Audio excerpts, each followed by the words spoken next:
श्री गणेशाय नमः। श्री सरस्वत्यै नमः। श्री गुरु चरण कमलेभ्यो नमः। वागीशाद्यासु मनसा सर्वार्थानामुपक्रमे यं नत्वा कृतकृत्याश्रितं नमामि गजाननम्।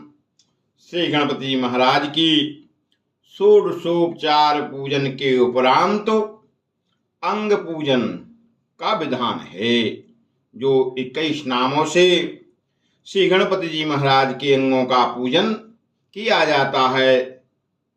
यहाँ मैं आपको सुना रहा हूँ। श्री गणेश्वराय नमः पादौ पूजयामि। श्री विघ्नराजाय नमः जानने पूजयामि। श्री आखुवाहनाय नमः उरु पूजयामि। श्री हेरंबाय नमः कटिं पूजयामि। ओम कामारिसूनवे नमः नाभिं पूजयामि। ओम लंबोदराय नमः उदरं पूजयामि। ओम गौरीसुताय नमः स्तनौ पूजयामि।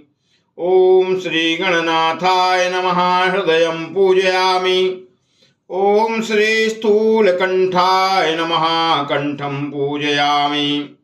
ओम श्री पाशहस्ताय नमः स्कंदौ पूजयामि।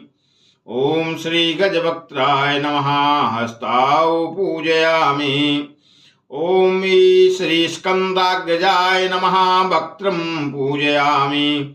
ओम श्री विघ्नराजाय नमः ललाटं पूजयामि। ओम सर्वेश्वराय नमः शिरः पूजयामि। ओम श्री गणाधिपतये नमः सर्वांगे पूजयामि। बोलो गणपति जी महाराज की जय।